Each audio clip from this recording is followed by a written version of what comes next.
보자. 일단은 데일리 테스트 받고 죄송.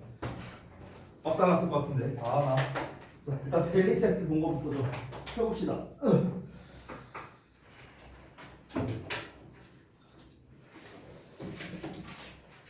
보자. 여기 보자.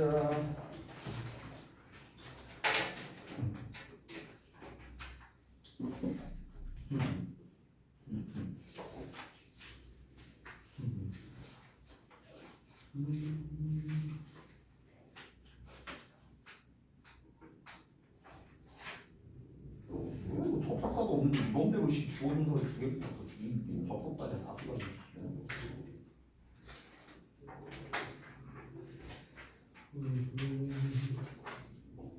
자, 그다음에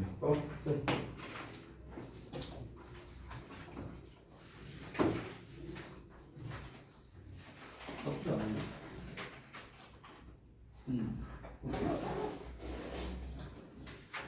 자, 그다음에 자. 설정 아직 안 했어? 다 했어?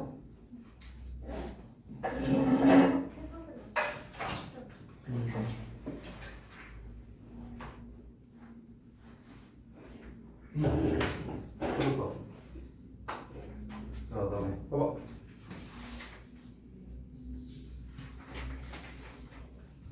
오.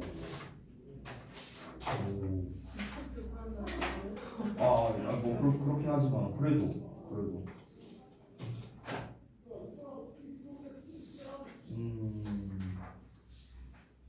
아닌데 정식성 아닌데 정식성은 이건데.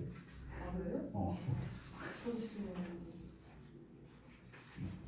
그냥 어떤 총량을 말하는 거라. 그래서 상업적인 그냥 것이야 것 여기 엔티티는.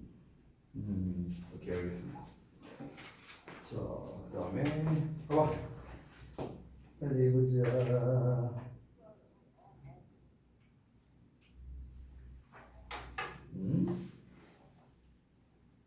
그럼 이게 어떻게 되는 거야? 이 콤마 찍고 노즈로 임팩트 들어가면. 아, 이건 도를 여기다 썼어? 단어추가 없음인데? 이씨, 족벌 들어가 있지 않을까?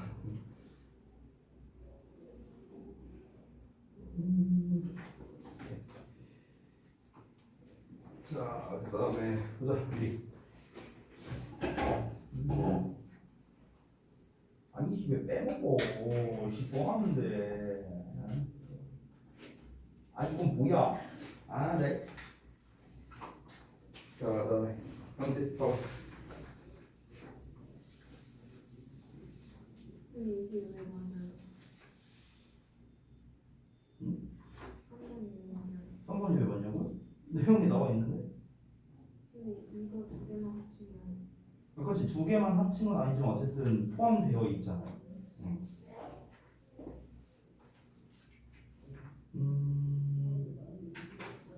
아니 나오는데 왜 안 썼어 이거를? 자스가 정말. 응? 자, 저기 죄송한데요. 오늘은 데일리 테스트 피드백을 생략하겠습니다. 생략하고요. 오늘은 좀 더 중요한 거를 할게요. 제가 좀 준비를 해왔는데요. 아까 말씀드렸다시피 진도 나가기 전에 요거를 좀 먼저 할게요. 이건 어떤 거냐면 여러분들께서 이제 다음 주부터 이제 내신 대비를 하시니까 그래서 그 내신 대비하기 바로 직전에 여러분께서 좀 도움이 되지 않을까 싶어서 이제 조금 준비를 해왔어요. 이제 내용은 어떤 거냐면 글의 구조 분석 매뉴얼이 되겠습니다. 일단은 뭐 말이 필요 없죠. 일단 먼저 드릴게요. 뒤로 좀. 근데 이거 뒤로 좀. 우정이도 그래서 일단은 이거를 이제 왜 만들었는지에 대한 그 의의부터 제가 좀 먼저 말씀을 드릴게요. 일단은 아주 세부적으로 하지는 않았습니다. 그러면 너무 이제 디테일해지니까요. 최대한 제가 여러분들께 좀 도움이 되는 선에서 좀 이제 말씀드리려고 이렇게 좀 나름대로 좀 정리를 좀 좀 해봤습니다. 그래서 여러분들께서 지금까지 저랑 이제 독해 수업을 하면서 이제 구조 독해를 제가 아주 디테일하게 하진 않았지만 대략적인 틀, 이 커다란 틀 정도는 이제 제가 설명을 해줬었는데 이제 이게 좀 정리되어 있는 게 이제 여러분께 좀 있으면은 내신 대비 때 좀 도움이 될 것 같아서 이렇게 전달을 드리는 거예요. 그러니까 여기에서 지금 이제 저랑 내신 대비를 하시는 분도 있지만 이제 그렇지 않은 분들도 있잖아요. 이제 그러다 보니까 여러분들께서 이게 선생님들마다의 이제 약간 수업하시는 이제 스타일들이 다르시다 보니까 물론 이제 선생님들이 다 아마 알려는 주시겠지만 그거를 떠나서 여러분들께서 이 대략적인 틀만 알고 있어도 아, 이 부분이 중요하구나 정도는 너네가 캐치할 수 있을 거예요. 그럼 어느 부분이 중요한지를 캐치하면은 우리가 좀 더 그 부분을 더 집중적으로 학습을 있을 거고 그리고 그 부분에 대한 패러프레이징을 할 줄 안다면은 우리가 빈칸이나 요약이나 이런 거에도 대처가 되겠죠. 그렇죠? 그렇기 때문에 제가 좀 준비를 해봤습니다. 자, 그래서 지금 제가 작성한 여기에 있는 모든 것들이 글의 구조의 전부라고 할 수는 없어요. 근데 좀 굵직굵직한 틀을 제가 총 10개로 나눠서 8개로 나눠서 이렇게 좀 작성을 해봤으니까 하나씩 제가 좀 설명드리면서 좀 진행을 한번 해볼게요. 자, 첫 번째부터 한번 같이 볼까요? 자, 첫 번째 보면은 도입 주제 패턴으로 나와 있는데 이게 이제 가장 일반적인 패턴이라고 생각을 하시면 됩니다. 그래서 도입 그리고 주제, 그 다음에 이제 부연 설명이 나오는 이제 패턴인데요. 이 부연 설명 같은 경우에 보시면 주제가 반복된다라고 써 있잖아요. 그래서 이 부연 설명이라는 거는 사실 범위가 굉장히 광범위합니다. 그러다 보니까 제가 여기에 다 쓸 수는 없어서 다 쓰진 않았는데요. 어떤 것들이 있냐? 예를 들면 어떤 사람의 인용, 아니면 어떤 특정 인물의 일화를 얘기할 수도 있고요. 또 연구, 뭐 실험, 통계, 뭐 굉장히 다양한 예시가 나올 수 있겠죠. 그렇죠? 뭐 아니면은 뭐 영화 얘기, 뭐 이런 얘기가 나올 수도 있고요. 그렇죠? 그러니까 이 부연 설명의 범주가 굉장히 넓다라는 거예요. 이제 포인트는요. 자, 그러면은 이렇게 도입 주제 부연 설명으로 나오는 패턴은요. 보통 시험에 뭔가 낼 수 있는 패턴이 굉장히 다양합니다. 왜냐하면 가장 일반적인 형태다 보니까요. 그래서 빈칸, 흐름, 어휘, 대입학, 요약 등 거의 대부분의 유형이 출제 가능하다라고 생각을 하시면 되는데 제가 화살표 이렇게 위로 써놓은 건 뭐냐면요. 출제율이 조금 높은 애들을 기준으로 잡아놓은 거예요. 내신 기준입니다. 내신 기준으로 빈칸이나 흐름이나 어휘나 이쪽으로 좀 출제하기가 좋은 일반적인 패턴이다. 당연히 순서니 삽입이니 뭐 예를 들어 어법이니 뭐 다 낼 수 있어요. 어떤 유형이든. 그리고 참고로 말하는데 제가 지금 여기에서 유형 쓴 거에서 대체적으로 보면 어법 유형은 아마 제가 안 써놨을 겁니다. 왜냐면 어법 유형은요 지문이랑 상관이 없어요. 지문이랑 상관없이 다 낼 수 있습니다. 그래서 제가 별도로 쓰지 않았고요. 그리고 순서랑 삽입도 특히 순서 같은 경우도 사실 내신 기준으로는 그렇게 글을 타지 않아요. 웬만하면 출제를 할 수 있습니다. 요약도 마찬가지고요. 그러니까 범용적인 문제 유형이 있어요. 범용적인 문제 유형. 자, 이거를 좀 잠깐 설명드리면 학교에서 이제 문제를 출제할 때 너무 이제 동일한 유형의 문제를 내서는 안 되잖아요. 이제 분포를 해야 될 거 아니에요. 적절히. 그러면은 그 분배를 시킬 때 일단은 먼저 유형을 먼저 어떤 거를 몇 문제 낼지를 먼저 선정을 합니다. 그냥 막 만드는 게 아니라요. 문제를 만들 때. 우리 이제 모의고사 같은 걸 기준이라고 생각하시면 좋을 것 같아요. 뭐 예를 들어서 이제 빈칸 문제. 이건 학교마다 차이가 있습니다. 뭐 빈칸을 뭐 한 4문제 낸다.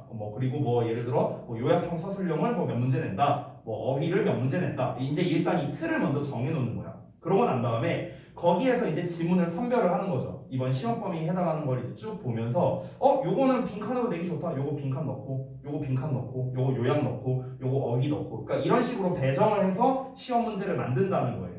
무슨 말씀인지 아시겠죠? 왜 그거는요. 물론 학교마다 다를 수는 있지만 적어도 제가 있던 곳에서는 그렇게 만들었었습니다. 잘 모르시는 분들이 있는데 제가 예전에 고등학교에서 좀 일을 한 적이 있었거든요. 그래서 알고 있어요.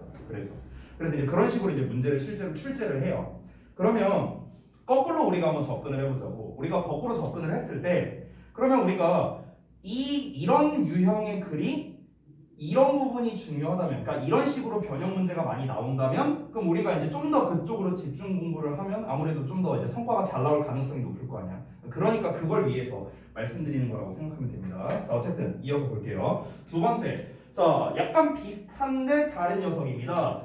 도입 예시 주제가 나오는 거예요. 그러니까 주제가 거꾸로 이제 맨 마지막에 나오는 패턴이에요. 녀석인데 이 녀석은 좀 부연 설명이 있죠. 자, 가장 가능성이 높은 거는 빈칸입니다. 빈칸. 이 밑줄 내용 추론은 그냥 참고로 써놨다고 생각하시면 돼요. 여러분 그 빈칸 출제가 가능한 거는 밑줄 내용 추론도 가능하다라고 생각하셔도 됩니다.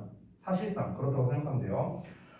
이제 내용을 좀 읽어보면 주제가 후반부에 있기 때문에 이제 뭐가 중요한 패턴이냐면 초반에 일단 글의 소재를 먼저 파악을 해야 돼요. 그러고 난 다음에 주제가 아니라 예시가 나오는 겁니다. 예시가 나오면서 이 필자가 뭘 말하고 싶은지에 대해 구체적인 게 아니라 그걸 포괄하는 작업이 중요한 패턴인데요. 특히 이 작업이 중요한 학교가 대진고예요. 대진고. 자, 왜 그런지 그 예시를 보세요. 아래. 예를 보면은 어떻게 나와 있냐면 일단 초반부에는 도입부에서 소재를 제시하는 글이 나옵니다. 그 다음에 예시가 바로 나오는 거예요. 그 예시가 이제 어떤 거냐? 제가 이제 써놓은 예시는 축구 팬들이 뭐 경기장에서 서로 상대방 축구 팬들과 심하게 싸운다. 뭐 예를 들어 이런 구체적인 사례가 나왔다고 쳐봐. 그러면은 여러분은 머릿속에 뭘 갖고 있어야 되냐면 이걸 포괄시키는 거야. 여기서 정확하게 축구에 대한 얘기가 아니라 좀 축구라는 범주를 넓혀서 스포츠 팬들. 됐어? 그리고 이 사람들이 경기장에서 싸운다라는 거는 경기장에서의 어떤 관람 매너. 됐어? 그러니까 이런 식으로 좀 더 포괄화하는 작업이 중요하다는 거예요. 아시겠죠? 근데 이 포괄화 작업을요 너무 또 넓게 잡으면 안 됩니다. 여기서 너무 넓게 잡는다는 건 예를 들면 뭐냐면요 막 이런 거지. 뭐 예를 들어서 뭐라고 하면 될까? 경기장이 아니라 뭐 많은 사람들이 있을 때, 많은 사람들이 모이는 곳에서의 사람들의 성향, 막 이런 식이야. 예를 들어서 이건 범주가 너무 넓은 거야. 범주가 너무 넓죠. 그러니까 그보다는 약간 더 스페시픽하게 들어가야겠죠. 축구 팬들 얘기가 나왔으니까 스포츠 관련된 거겠구나 이렇게 생각을 해야겠고, 그 다음에 뭐 이제 싸운다라는 거 보니까 어떤 태도에 관련된 거잖아요. 그러니까 관람 태도, 관람 매너, 아니면은 뭐 이제 약간 제목 문제로 낸다면은 우리가 이런 거를 그 훌리건이라고 하나요? 이렇게 막 굉장히 좀 이렇게 좀 그 자기 이제 그 뭐라고 해야 되냐? 그 스포츠에서 이제 굉장히 좀 그런 공격적인 팬들, 그런 사람들은 이제 훌리건이라고 했던 것 같은데, 뭐 그런 용어를 쓸 수도 있고요. 됐어요? 그러니까 뭔가 좀 압축시킬 수 있는 그런 작업이 되게 중요하고, 이걸 글을 읽으면서 사실은 여러분이 생각을 할 줄 알아야 되는데, 모의고사 기준으로는. 근데 내신에서는 여러분이 그렇게 할 필요는 없으니까 여러분들께서 어떤 선생님한테 배우던지 간에 이런 패턴이면은 이 뒷부분이 이제 중요하니까 이 뒷내용을 항상 좀 잘 봐야겠다라고 생각하시면 좋을 것 같습니다. 여기에 대화고 분들은 없어서 제가 설명을 할 필요는 없을 것 같네요. 넘어갈게요. 자, 그 다음에 2번 보겠습니다. 통념 반박 패턴인데요. 이것도 여러분이 역시나 많이 본 패턴이죠. 자, 일단 설명을 좀 보자면 통념은 가장 일반적인 패턴이 어떤 거냐? 바로 people think that 하고 나오는 거예요. 제일 일반적인 통념 문장입니다. 뭐 argue나 believe나 say나 뭐 이런 거를 쓸 수도 있어요. 그런데 요즘에는 이렇게 잘 안 씁니다. 난이도가 올라가면. 그래서 오해라던가 근거 없는 믿음이라든가 제가 써놓은 단어 표현들 있죠. 그러니까 이런 놈들로 통념을 표현하는 거예요. 이런 놈들로. 됐어? 그래서 좀 더 자세히 말하자면 지금 전부 다 명사형이잖아. 오해, 근거 없는 믿음 다 명사로 나와 있죠. 그래서 지문에서는 실제로 어떻게 하냐면 잠깐만요. 박살 안 났어. 지금 제가 이제 써놓은 명사를 이제 써놓은 다음에 뭐 예를 들어서 이제 대열 비동사 같은 걸 써놓는 거야. 그리고 요 명사 뒤에 대절로서 이제 동격 문장으로서 이제 만들어주는 거죠. 예를 들어서 이런 식으로. 그래서 대절 이하라는 뭐 미스컨셉션이 있다. 뭐 대충 이런 식으로 이제 통념을 표현하는 패턴으로 약간 바뀌었어요. 요새는요. 뭐 단순하게 무슨 뭐 people think that 이런 식으로는 요새는 잘 안 쓰는 추세입니다. 글 자체가요. 아시겠죠? 자, 그래서 이제 아래 있는 부연 설명을 간단하게 써놨는데 보시면요. 첫 번째, 통념 반박 부연 설명 패턴이 있습니다. 자, 그래서 이 반박 자체가 이제 주제가 되는 그런 패턴이 되겠습니다. 여기에서 좀 팁을 주자면요. 1번과 2번의 차이를 보시면 통념 반박 부연 설명이고 2번은 통념 반박 주제 부연 설명 이렇게 나와 있잖아요. 자, 이거를 이제 어떻게 구분하는지가 여러분이 좀 헷갈릴 수 있는데, 여러분 부연 설명이라는 게 아니 얘가 부연 설명인지 주제인지 내가 어떻게 알아? 이런 게 좀 헷갈릴 수 있잖아. 어떻게 구분하면 되냐면 아주 쉽게 말해줄게. 부연 설명 예시 이런 거는요. 갑자기 딴 얘기가 나오면 부연 설명이라고 생각합니다. 갑자기 딴 얘기. 됐어? 그러니까 갑자기 딴 얘기가 뭔 말이냐? 예를 들면 이런 거야. 내가 아까 그 스포츠 팬 얘기를 했었잖아요. 그럼 도입부에서 이렇게 나오는 거야. 사람들이 경쟁 의식을 가지고 있는 사람들을 모아놨을 때 어떤 일이 과연 어떤 일이 벌어질까? 이런 식으로 시작하는 거야. 예를 들어서 도입부에. 됐어? 이게 질문하는 식으로. 이런 식으로 이제 던지고 난 다음에 그 다음에 축구 팬들이 경기장에 모여서 막 이런 내용이 나온다고 쳐봐. 그러면 내가 방금 전에 말한 첫 문장에서는 축구 팬이란 뭐 축구에 대한 얘기는 한마디도 안 했어요. 갑자기 딴 얘기가 나온 거죠. 그러고 난 다음에 그 축구 팬에 대한 태도에 대한 얘기가 계속 이어질 거라고. 그럼 거기 시작점이 뭐야? 거기가 부연 설명의 시작점이라고 생각하면 되는 거야. 이해됐지 뭔 말인지? 그러니까 이런 식으로 부연 설명이나 예시 같은 경우는 앞에서 안 나왔던 표현이 나오기 시작하면 거기가 부연 설명 시작 부분이다. 이렇게 생각하면 편해. 알겠죠? 자, 그래서 이 통념 이제 반박 자체가 이제 주제가 이제 대부분 많이 되기 때문에 보통 이제 일반적으로는 however, yet 뭐 이런 단어를 많이 쓰겠죠. 그 부분이 이제 바로 반박하는 부분이 되겠고, 반박 다음에 주제가 나오는 경우는요, 반박을 짧게 치고 그 다음 문장의 주제를 이어가는 겁니다. 그러니까 예를 들면 이런 거야. 예를 들어서 어쩌고 저쩌고 사람들은 이렇게 믿고 이런 식으로 뭐 미신을 가지고 있다. however 하지만 그렇지 않다. 그냥 이 정도로만 말하는 거야. 그러고 난 다음에 그에 대한 자세한 내용을 그 다음 문장에서 말하는 게 바로 2번 패턴이 된다는 거죠. 되셨죠? 이런 패턴이 있다. 어쨌든 중요한 건 뭐야? 주제문이 어디인지 찾는 게 핵심이에요. 그러면은 이런 류의 문제는 변형 문제로 뭐가 내기 좋을 것 같아? 반박이 시작되는 시점이 중요한 거죠. 거기서부터 내용이 반전되는 거니까. 그치? 그러면 뭘로 내기 좋아? 순서나 삽입 내기가 좋은 거야. 그 자리를. 그치? 아니면은 거기가 주제문일 가능성이 높으니까 그 자리를 빈칸으로 뚫는 거죠. 됐어? 이런 식으로 문제를 내는 겁니다.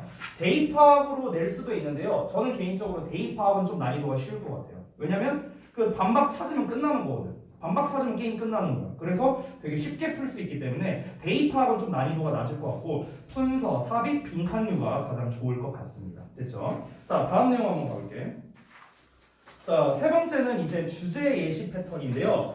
사실 어찌 보면은 1번에 나왔던 도입 주제랑 비슷한 패턴처럼 보일 수 있는데 이거를 조금 더 제가 구체적인 여러 패턴으로 좀 이제 나눠서 이제 이렇게 좀 작성을 해봤습니다. 자, 첫 번째는 뭐냐면요, 단정적 주제가 나오는 경우입니다. 주로 단정적 주제는요, 정의를 설명하거나 아니면은 일반적이거나 포괄적이거나 추상적인 게 나오고 그 다음에 예시가 나오는 이제 이런 패턴인데요. 설명문이 보통 이런 패턴이 많이 나옵니다. 설명문. 여기에서 그 정의, 일반적, 포괄적, 추상적 뭐 이렇게 나오는 게 좀 여러분 입장에서는 좀 그렇게 이제 와닿지 않을 수도 있는데요. 제가 그냥 쉽게 말하면 단정적 주제라는 건 뭐냐면은 조동사가 없는 이제 문장이에요. 조동사가 없어요. 조동사가. 오케이? 그러니까 우리가 추측을 나타내는 말들이 있잖아요. 그런 조동사라든가 뭐 be likely to라든가 이런 표현들, 이런 것들이 다 추측성이 들어가 있는 것들인데 얘네들은 그렇지 않다는 거야. 그냥 일반 현재 시제를 써요. 일반 현재 시제. 얘는 뭐뭐하다. 이렇게 되게 단정적으로 얘기한다는 거야. 사실 must를 쓸 수도 있는데 보통 그렇게 잘 쓰지는 않고요. 그냥 일반 현재 시제를 써서 100% 그렇다. 이렇게 되게 단정적으로 말하는 경향이 좀 있습니다. 그래서 다시 한번 어떤 전문성이 있는 내용이라던가 뭔가 어떤 특정 용어에 대해 정의를 내린다던가 아까 말씀드렸다시피 설명문인 경우가 좀 많이 있습니다. 그래서 제가 써놨다시피 주제문만 보고는 내용을 알 수가 없어요. 왜냐면 여러분이 만약에 그 전문적이거나 이제 그 정의에 대해서 배경 지식이 있다면은 가능할 텐데 보통은 그렇지 않잖아요. 그렇잖아. 제가 이제 작년에 어떤 한 지문에서 나왔던 게 좀 기억이 나는데요. 작년에 이런 패턴의 글 중에 하나가 첫 문장에서 무슨 뭐 모듈화가 어쩌고 저쩌고 뭐 이런 내용이 나왔었어요. 작년 수특이었던 것 같은데, 근데 이제 그 모듈화라는 말 자체가 되게 어렵잖아. 여러분이 아마 잘 와닿지 않을 거예요. 근데 그게 처음에 주제문으로 나온 거야. 뭐 예를 들어서 뭐 모듈화를 이용하는 게 어쩌고 저쩌고 하다 이렇게 그냥 단정적으로 나와. 근데 문제는 뭐야? 우리는 모듈화가 뭔지 몰라. 이 정의 자체를 이 첫 문장만 보고는 알 수가 없는 거죠. 그러니까 그 아래에 있는 예시를 통해서 모듈화라는 게 이런 거구나 라는 거를 통해서 이런 내용이니까 결국 다시 처음으로 돌아가면 처음에 말했던 내용이 이런 거구나 라고 이제 판단을 하는 이런 식으로 이제 글이 흘러가야 된다는 거죠. 그렇기 때문에 이 녀석은 대입파악으로 내기에도 괜찮습니다. 왜냐하면 첫 문장을 읽어봤자 모르니까요. 그렇죠? 그래서 대입파악으로 내기 좋고 만약에 이런 류의 문제를 빈칸으로 낸다? 겁나 어려워요.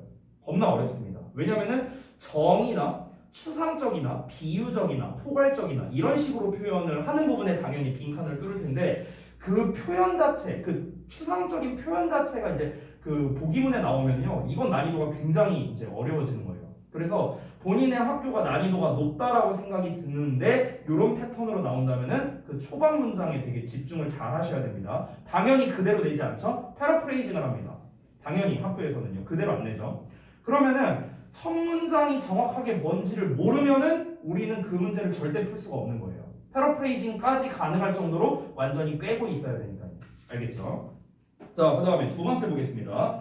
비교 표현 주제가 나오고 비교 대조가 나온 다음에 주장이 나오는 이제 이런 패턴입니다. 그러니까 이제 이 비교 표현 이거에 이제 그 대표적인 게 뭐냐면 사실 제가 뒤에 안 써놨네요. 이 비교 대조 표현에서 이제 대표적인 게 있는데 그걸 이제 우리가 흔히 old and new라고 해요. old and new. 그러니까 비교 대조의 가장 일반적인 패턴이 이제 old and new거든요. 그러니까 쉽게 말하면 그거야. 옛날에는 사람들이 이랬었어. 근데 오늘날에는 이래. 그럼 뭐야? 옛날 사람들이랑 오늘날이랑 비교 대조하는 거죠. 됐어요? 그러면은요, 이게 글의 종류에 따라서 조금 다른데요. 보통 대조가 시작되는 부분이 중요한 경우도 있고요. 아니면은 그 초반 이제 어떤 A라고 해볼게요. 그러니까 A가 있고 B가 있고 얘네 둘을 비교 대조하는 거라고 쳐봐. 여기가 대조가 일어나는 부분이라 쳐볼게요. 그러면은 이 B 자체가 중요한 지문도 있고요. 아니면은 A 내용과 B 내용이 둘 다 중요한 패턴도 있습니다.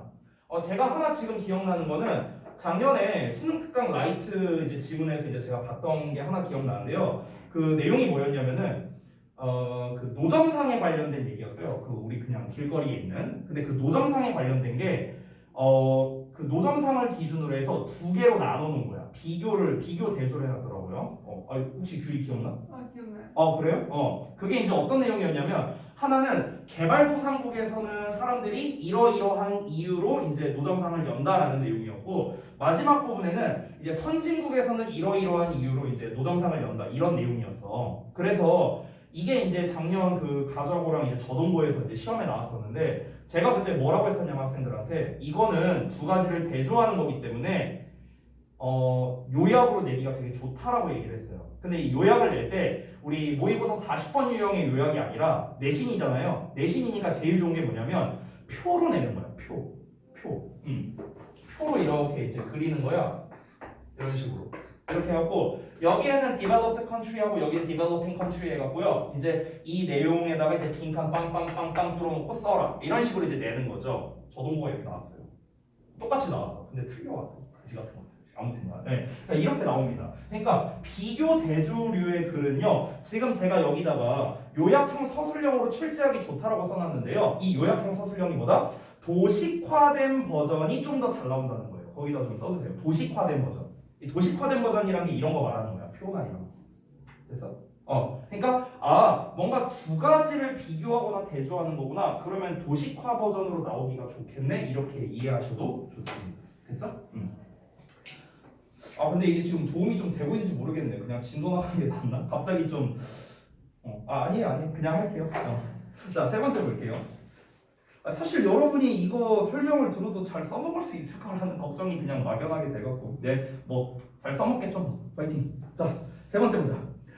반복적 주어입니다. 자, 이거가 사실 대입학으로 내기가 제일 좋은 유형이에요. 어떤 거냐면요. 일단은 소재가 제시가 되고요. 나열식 구조로 나옵니다. 그러다가 제가 이제 맨 마지막에 복잡한 설명 뒤에 요약이 나온다라고 돼 있는데 이건 안 나올 때도 있어요. 안 나올 때도 있어. 그러니까 이게 이제 어떤 패턴이냐면 그냥 처음부터 끝까지가 다 주제문이다라고 생각하시면 돼요. 그러니까 똑같은 얘기가 계속 나와. 똑같은 얘기가 지문이 있으면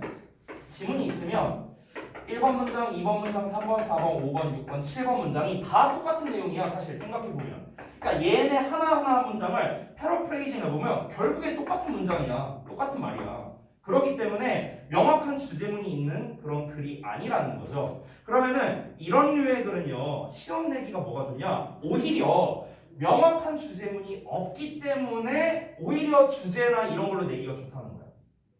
주제문이 있으면 거기를 보고 걔를 기준으로 잡아서 우리가 주제를 파악하면 되잖아. 근데 얘는 명확한 주제문이 없어. 그러니까 오히려 주제로 내기가 좋다라는 거죠. 수능, 최근 한 3개년 수능에서는 다 대입 파악을 보통 요 패턴을 선호합니다. 네, 아니, 모의고사나 수능에서 그렇고요. 내신에서도 당연히 낼 수 있고. 그 다음에 내신에서 또 이제 이런 유형으로 낼 때 좋아하는 게 어휘랑 흐름이에요. 어휘랑 흐름 상화세. 요 두 가지인데요. 왜냐면요.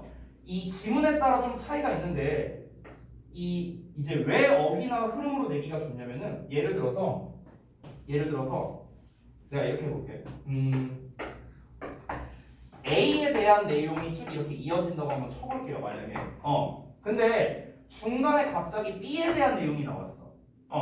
B라고 하지 않을게. 헷갈리니까 A 프라임이라고 할게요. A 프라임, 그러니까 A에 반대되는 내용이 나왔다고 한번 쳐보자. 예를 들어서 그러면은 우리가 만약에 흐름에 관련된 문제를 낸다고 했을 때 이 A 프라임에 대한 내용을 갖고 보통 이제 시험을 출제할 가능성이 높다는 거야. 그러니까 무슨 말이냐면은 예를 들어서 A는 좋다라는 내용이고 A는 좋다는 내용이고 만약에 B는 나쁘다라는 내용이라고 쳐봐. 이게 만약에 맞는 내용이라고 쳐봐. 그러면은 글이 이제 어떻게 나와야 돼? A 나왔을 때는 어쨌든 좋다 플러스 얘기 나와야 되고 B 어쩌고 나왔을 때는 마이너스 얘기가 나와야 되는 거야. 이러면 흐름상 적절한 거죠. 그렇죠? 그런데 이제 학교에서 어휘나 흐름 문제를 낼 때 어떻게 내느냐? B 어쩌고 나왔을 때 여기다 플러스 내용을 써놓는 거야. 단어 같은 거를. 그러니까 유의어 이제 반의어를 주로 활용하겠죠. 이런 식으로 한다거나 아니면 플러스 내용을 써놓고 여기다 번호 써놓고 흐름상 어색한 거지. 이런 식으로 이제 문제를 낸다는 거죠. 됐어요? 아니면은 이 다음에 A 내용을 또 써놓고 A 내용에 마이너스 해놓고 이 마이너스에 해당하는 가장 결정적인 단어에 밑줄 쳐놓고 흐름상 어색한 어휘 골라라. 뭐 이런 패턴. 이해되세요? 뭔 말인지? 그래서 보통 이런 패턴으로 이제 문제가 내기가 좋다라고 보시면 되겠습니다. 그래서 이제 제가 대표적으로 몇 가지 써놨죠? 대입파, 흐름, 어휘 얘네가 제일 내기 좋습니다. 이 세 가지가요. 물론 요약도 이제 내기가 좋습니다. 왜냐면 이런 패턴에서의 요약문은 어떻게 뽑아내는 거냐면 아까 말했다시피 사실상 전부 다 주제문이라고 했잖아요. 그럼 여기에서 공통 키워드가 나와요. 반드시 다 똑같은 말이니까 이 한 문장 한 문장을 다 우리가 패러프레이징 하면은 반드시 공통된 어떤 키워드들이 나올 수밖에 없다는 거야. 얘를 짜집기 한 게 이 글의 요약문이에요. 됐어? 그렇기 때문에 요약으로 내기에도 되게 좋습니다. 됐죠? 그래서 사실 이런 류의 패턴의 지문이 그렇게 많지는 않거든요. 사실은 그렇게 많지는 않은데 나왔다 하면은 사실 학생들이 좀 어려워하는 패턴 중에 하나가 바로 이 패턴이니까 좀 잘 봐주시면 좋겠습니다. 자, 그 다음에 네 번째는 인과관계에 대한 겁니다. 보통 이 인과관계는요, 모의고사나 외부 지문보다는 교과서에서 더 많이 나오는 것 같아요. 교과서에서 특히 이 인과관계에 관련된 거를 좋아하더라고요. 빈칸으로 되게 좋아합니다. 빈칸으로. 지금 이제 제가 써놓은 1, 2번 패턴 같은 경우는요, 특히 1번 패턴 보시면 순서, 삽입, 연결사 등으로 출제하기 좋다라고 했죠. 이거는 모의고사 기준입니다. 외부 지문 기준이에요. 교과서는요 오히려 빈칸을 더 좋아합니다. 오히려 특히 서술형으로 좋아해요. 그래서 작년에 시험 나온 패턴에서도요 저동에서 나왔던 건데 교과서 지문이었어요. 교과서 지문인데 애들이 되게 어려워했던 서술형 중 하나였습니다. 지문이 이렇게 있었어. 근데 중간에 빈칸이 이렇게 뚫려 있었는데 therefore였나 bus였나 아무튼 이렇게 나와 있었어. 이렇게 하고 이제 빈칸이 나왔는데 이 빈칸을 채우는 이제 문제였거든요. 그러니까 문맥으로 파악을 해야 되는 거죠. 이 더스 내용은 실제 본문엔 당연히 없던 내용이었습니다. 근데 더스가 나왔다는 것 자체가 뭐야? 얘가 결과라는 소리죠.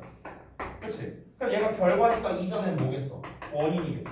지금 원인 결과 패턴, 인과관계 패턴이라는 거예요. 내신에서는 이 패턴을 좀 더 좋아하더라고요. 이게 희한한 게 작년만 그런 건지 올해도 그럴 건지 이거는 뭐 사실 제가 함부로 이제 예단할 수는 없지만 작년에 대진이랑 저동 기준으로는요 일반적인 요약형 서술형은 잘 안 나왔어요. 작년에는 오히려 안국고, 덕이고 막 이런 학교들이 이제 일반적인 요약형 서술형이 잘 나왔고요. 작년에 대진이나 저동은요 이런 유형을 좀 더 선호했던 걸로 기억합니다. 물론 뭐 시험지마다 다를 수 있겠지만 뭔가 인과관계에서의 이제 요약형이 아니라 이제 결과를 이제 뭔가 영작을 하게끔 뭐 이런 식으로. 그러니까 흐름에 관련된 문제를 더 많이 출제했다는 거야. 그러니까 앞 내용이 원인이니까 이런 내용이 나와야 돼. 이런 흐름에 관련된 걸로 서술형을 좀 더 선호한 것 같아요. 자, 근데 이제 가저 같은 경우도 그럼 올해 비슷하게 나올 가능성이 높겠죠. 작년에는 아마 이렇게는 안 나왔을 겁니다. 내가 사실 잘 기억이 안 나요. 네. 자, 그래서 이제 내신 기준으로는 서술형으로 되게 좋다라는 점 좀 기억해 두시고요. 외부 지문 기준으로는 순서, 삽입, 연결사가 제일 만만합니다. 특히 결과를 나타내는 부분. 그리고 결과가 나오고 필자의 주장이 나오는 경우가 있거든요. 이게. 근데 이제 자주는 안 나오는 것 같아요. 학년이 올라갈수록. 네. 근데 만약에 그 주장이 나온다면 그 부분이 주제라고 생각을 하시면 됩니다. 어떤 원인이 있어. 그로 인해서 이런 결과가 나왔어. 그래서 나는 이렇게 생각해. 이런 패턴이 되는 거예요. 자, 그 다음에 두 번째 보시면요. 거꾸로 패턴인데요. 결과가 먼저 나오고 그 다음에 원인이 나오는 겁니다. 이거는 굳이 따지자면요. 우리 3번에 나온 주제 예시랑 비슷하다고 보시면 돼요. 그러니까 결과가 주제문이라 생각하면 돼. 그리고 원인이 부연 설명 또는 예시라고 생각하면 되는 거예요. 됐죠? 약간 이제 3번 패턴이랑 좀 비슷하다. 근데 아까 제가 그 3번 그 주제 예시 설명할 때도 얘기했지만 주제문만 보고는 내용을 알 수 없다고 했었잖아. 그래서 똑같아 얘도. 마찬가지로 결과만 놓고는 내용을 알 수가 없어요. 그렇기 때문에 원인 부분에서 이제 우리가 핵심적인 내용을 찾아서 패러프레이징을 할 수 있어야겠죠. 얘 같은 경우는요.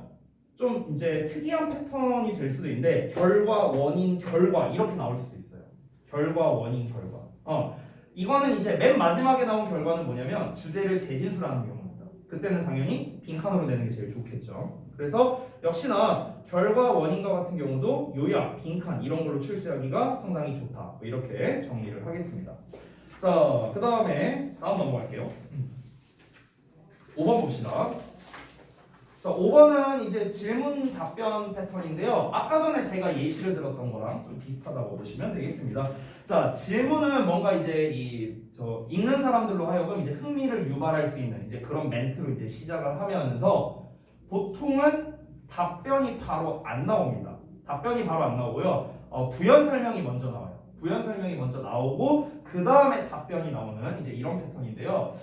하나 기억나는 게 그 고1 모의고사였는데 이게 언제적이더라? 기억이 안 나네. 2018년인가 17년인가 아무튼 그때쯤에 나왔던 고1 모의고사였던 걸로 기억해요. 하나가 기억나는데 어떤 거였냐면은 첫 문장이 이거였어. 첫 문장이 강아지는 왜 달리다가 급회전을 했을 때 안 넘어질까? 이렇게 시작하는 내용이었거든요. 혹시 뭐 보신 분이 있는지 모르겠는데 이제 그런 내용이었어. 그게 질문이야. 그러면 그 글에 대한 주제문은 뭐야? 그 답변이 주제문이 되는 거였거든. 근데 그 답변이 어디에 나왔었냐면 맨 마지막에 나왔어요. 맨 마지막에 뭐라고 나왔냐? 강아지의 꼬리가 균형을 잡아주기 때문이다. 이거였거든. 이거야. 그러니까 이 글의 주제는 뭐가 되는 거야? 그 질문과 답변을 합치면 주제 또는 요약이 되는 거예요.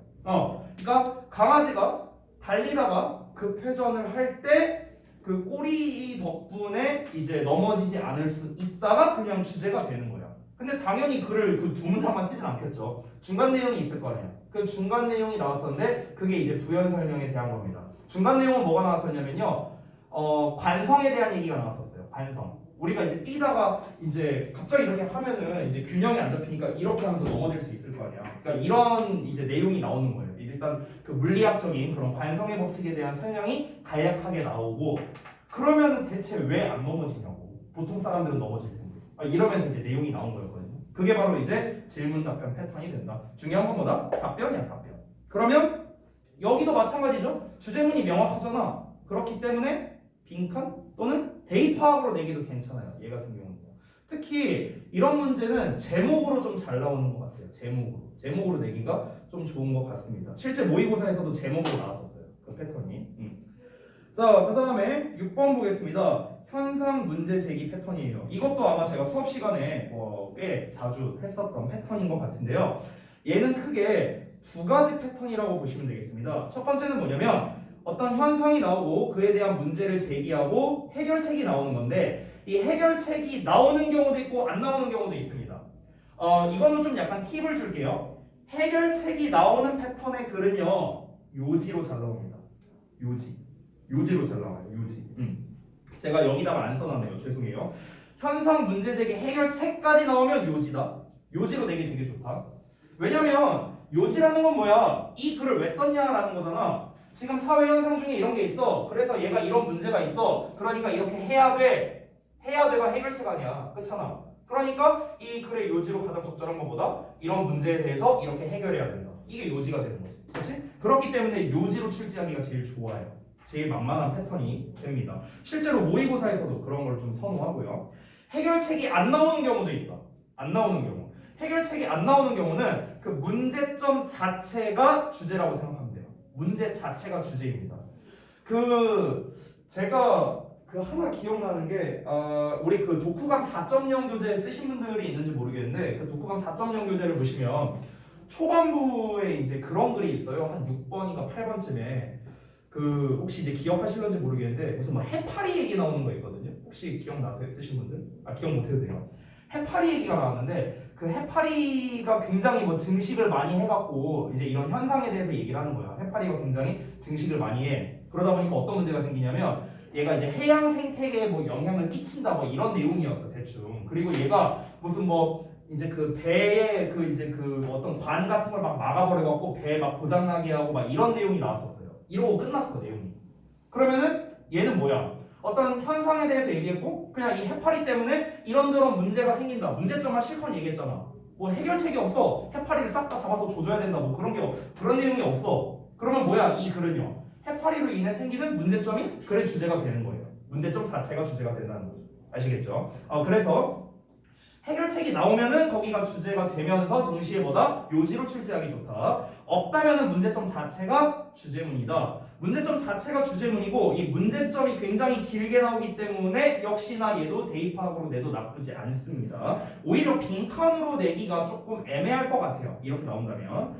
자, 그래서 해결책을 패러프레이징 하면은 이제 그게 이제 결국 주제가 되는 거고요. 문제점과 해결책을 섞어서 말하면 그게 요약이 되는 거예요. 이런 뭐 해파리가 이렇게 생태계와 인간 사회에 영향을 끼친다. 부정적인 영향을 끼치기 때문에 뭔가 싹 다 잡아서 조져야 된다. 이렇게 하면 이제 요약이 되는 거라고. 문제점과 해결책을 합치면 됐죠? 자, 그래서 대입학과 요약으로 출제하기 좋다라고 써놨고 두 번째 패턴 볼게. 자, 문제를 제기하고 그 다음에 원인이 나오는 경우가 있어. 오케이? 그러니까 해파리가 이렇게 이렇게 와갖고 뭐 이렇게 뭐 부수고 뭐 막고 막 이제 해양 생태계에 영향 끼치고 이제 문제를 쫙 말해. 그럼 그 다음에 나오는 게 원인이 나오는 거야. 이게 왜 그러냐면은 해파리라는 놈이 이제 해파리에 대한 뭔가 설명이 나와야겠죠. 이 해파리라는 놈이 이제 증식을 굉장히 잘하는데 어쩌고 해서 얘가 막 뭐 여기 이제 이제 내륙으로 좀 이렇게 나오려고 하는 습성이 있고 막 이제 그런 설명이 나오는 거야. 그 원인에 대한 게 이제 나오는 거죠. 그래서 이런 패턴 같은 경우는요. 문제점과 원인을 섞어서 서술하면 역시나 이제 요약이 되니까 마찬가지입니다. 요약이나 대입학으로 내기가 좋다라고 생각하시면 됩니다. 아까 말했던 거랑 비슷해요. 얘는 이러이러한 습성이 있기 때문에 이러이러한 문제를 끼치고 있다. 그래서 이런 식으로 주제 아니면 요약 이런 식으로 내기가 좋습니다. 자, 그 다음에 7번 볼게요. 연구실험조사 통계류의 글인데 경질이 졸려 죽으려고 하잖아. 자수가 내가 엄청난 거를 지금 알려주고 있는데 졸고 있어. 신호정 조는 거 아니지? 알았어. 자, 7번 볼게. 연구실험조사 통계인데 이거는 모의고사랑 내신이 조금 차이가 큰 것 같아요. 연구실험조사 통계류의 글이 나오면요 모의고사는 거의 100이면 90은 요약으로 냅니다. 40번 문제예요. 40번 문제. 그러니까 니네가 실제로 나중에 한번 모아서 보셨으면 좋겠는데 40번 문제 보면은요 거의 다 이 내용이에요. 거의 다. 그래서 패턴이 어떻게 가냐면 일단 연구 내용 나오고요. 연구 결과 나오고 그 결과를 통해 알 수 있는 사실이 나오는데 이거는 보통 잘 안 나옵니다. 학년이 올라갈수록 잘 안 나와요. 그래서 이 글의 주제, 이 패턴의 주제는 뭐냐면 결과를 통해 뭘 알 수 있냐 이게 주제야. 근데 아까 말했다시피 안 나와. 이게 안 나와. 그렇기 때문에 만약 제시가 되어 있으면 그 부분을 빈칸으로 뚫는 거야. 제시가 안 돼 있다면 요약으로 아니면은 대입하고 이런 걸로 출제하기가 좋다라는 겁니다. 순서로도 좀 잘 나오는 편이고요. 순서로도. 자, 그 다음에 왜냐면은 한마디만 더 하자면 왜냐하면요 이 결과를 통해 알 수 있는 사실이 안 나와 있으면 이거는 우리가 추론을 해야 되는 영역이잖아요. 이 부분은. 근데 사실 우리가 제대로 파악을 하고 있다면 충분히 추론을 할 수가 있는 거죠. 잠깐만 아니구나 여러분 아니구나 죄송해요. 아무튼간 그래서 이제 이 정확한 그 연구 결과를 보고 이런 결과가 나왔으니까 결국에 이렇게 하면 이렇다는 거구나 라는 걸 알 수 있죠. 결과를 통해서. 그래서 그를 가지고 요약, 대입학 등등등을 내기가 좋다 이렇게 정리할 수 있습니다. 어휘나 흐름으로 내기에는 적합하진 않아요. 이런 패턴을. 자, 그 다음에 마지막 8번 보겠습니다. 8번